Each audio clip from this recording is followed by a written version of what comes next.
Hello friends, I am Akanksha. Welcome to my channel. आज हम आप लोगों को अयादी स्वर संधि पहचानने की ट्रिक समझाएंगे, कैसे हम बिना संधि विच्छेद किए हुए संधि का नाम पहचानेंगे। तो आइए सीखते हैं। अयादी स्वर संधि। अयादी स्वर संधि में क्या होता है? अयादी स्वर संधि में ए के बाद असमान स्वर आए तो ए के स्थान पर क्या हो जाता है? आए। ओ के बाद असमान स्वर आए तो ओ के स्थान पर क्या हो जाता है? अब। आई के बाद असमान स्वर आए तो आई के स्थान पर क्या हो जाता है? आय। और औ के बाद असमान स्वर आए तो औ के स्थान पर क्या हो जाता है? आ हो जाता है। तो अब देखिएगा, अयादी स्वर संधि में मात्राएं नहीं होती हैं। ये जो हमने मात्राएं लिखी हुई हैं ए ओ आई औ, तो इन सब की क्या होती है? ये मात्राएं नहीं होती है अयादी स्वर संधि में। ये अयादी स्वर, ठीक है। अब हम आपको पिछले रिमाइंड करा दें कि जैसे हमने दीर्घ स्वर संधि में बताया था, दीर्घ स्वर संधि की पहचान की क्या थी? मात्राएं थी बड़े समान स्वर आए। दीर्घ स्वर संधि में क्या था? समान स्वर आए, यानी कि बड़े आ की मात्रा, बड़ी ई की मात्रा, बड़े ऊ की मात्रा और री की मात्रा। उसमें क्या थी? तो उसका क्या होता था? समान स्वर आए तो क्या हो जाता था? दीर्घ हो जाता था। गुण स्वर संधि में क्या होता था कि आ के बाद अगर ई आए तो क्या हो जाता था? ए। आ के बाद ई आए तो क्या हो जाता था? ए हो जाता था। आ के बाद ऊ आए तो क्या हो जाता था? ओ। तो ये तुम्हारी मात्रा उसमें चली गई, किसमें? गुण स्वर संधि में। ठीक। उसमें क्या था? दीर्घ हो जाता है। इसमें क्या था? आ ई ऊ और री की मात्रा हो गई दीर्घ स्वर संधि में। और गुण स्वर संधि में क्या होती थी? आ प्लस ई होता ए, आ प्लस ऊ था ओ। तो ये मात्रा किसमें हो गई? गुण स्वर संधि में। और वृद्धि स्वर संधि में क्या होता था? वृद्धि स्वर संधि में होता था आ प्लस ए बराबर आई, आ प्लस ओ बराबर औ। यानी कि वृद्धि मतलब बढ़ना, वृद्धि का मतलब बढ़ना। तो बढ़ने में क्या? इसकी एक मात्रा इसमें बढ़ गई, गुण की और वृद्धि की एक एक मात्रा इसमें बढ़ गई। तो वो हो गई हमारी वृद्धि संधि। यड़ स्वर संधि में क्या था कि ई के बाद असमान स्वर आए तो ई का क्या हो जाता था? या। ऊ के बाद असमान स्वर आए तो ऊ के बाद स्थान पर हो जाता था वा। री के बाद असमान स्वर आए तो री के स्थान पर हो जाता था रा। और ली के स्थान पर असमान स्वर आए तो ली के स्थान पर क्या हो जाता था? ला। तो और यड़ स्वर संधि में क्या था? अधूरा शब्द। अब या वा राला, या वा राला के साथ लगा हुआ अधूरा शब्द। तो ये थी हमारी यड़ स्वर संधि की। अब आते हैं अयादी स्वर संधि में। तो ये मात्राएं नहीं थी। ठीक है। तो दीर्घ क्लियर हो गई, गुण क्लियर हो गई, वृद्धि हो गई, यड़ हो गई। अब हम आपको अयादी स्वर संधि समझाते हैं। अयादी स्वर संधि बहुत ही सिंपल है। कितनी सिंपल है कि अयादी स्वर संधि में मात्राएं तो होती नहीं है। देखिएगा, ठीक। तो अयादी स्वर संधि में क्या है? मात्राएं नहीं है। ठीक है। फिर अयादी स्वर संधि में पहचानने की है कि मिडिल में या तो या आएगा या वा आएगा। ठीक। या तो या आएगा या वा आएगा। तो देखिएगा, हमने जितने भी एग्जाम्पल ले रखे हैं और भी जितने भी एग्जाम्पल होंगे वो या तो या आएगा या वा आएगा। ठीक।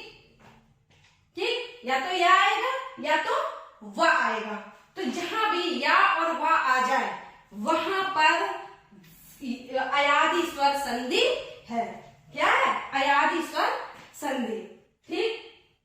एक हम विच्छेद करने का, अब तुम ये कह दो कि हाँ तो मात्रा चढ़ी हुई है और हमने तो मात्रा मना की है, तो वो दीर्घ संधि है। अब पहले ये देख लो ना, यहाँ क्या है? बीच में वाह, वाह पे मात्रा चढ़ी हुई है, तो यहाँ पे क्या हो जाएगी? अयादी स्वर संधि।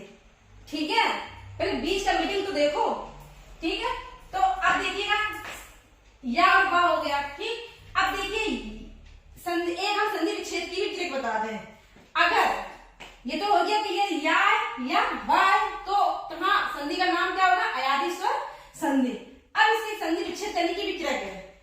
अगर या है, ठीक है, तो इसका जो संधि विच्छेद होगा वो ये होगा, ने धन अन,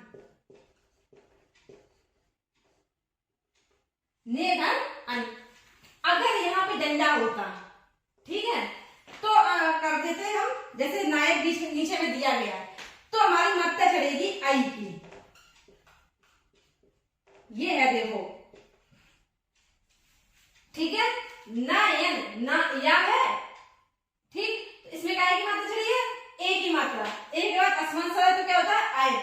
और आई के बाद असमान स्वर है तो क्या होता है? आय। क्योंकि यहाँ पे देखिए, यहाँ क्या है? ये डंडा।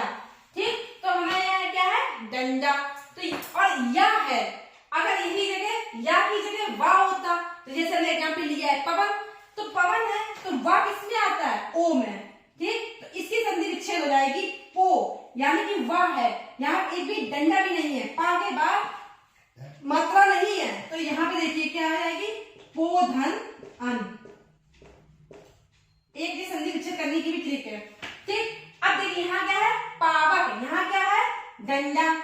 ये देखिए ये डंडा दिया गया, पा के बाद एक डंडा है, तो यहाँ पर संधि विच्छेद हो जाएगी पौ धन अक। सिंपल तरीका, ठीक है।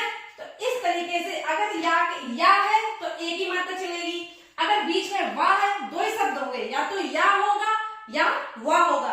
अगर या है तो एक ही मात्रा चढ़ेगी, अगर वा है तो ओ की मात्रा चढ़ेगी, अगर या के पहले डंडा है तो आई की मात्रा चढ़ेगी, अगर वा के पहले डंडा है तो औ की मात्रा चढ़ेगी।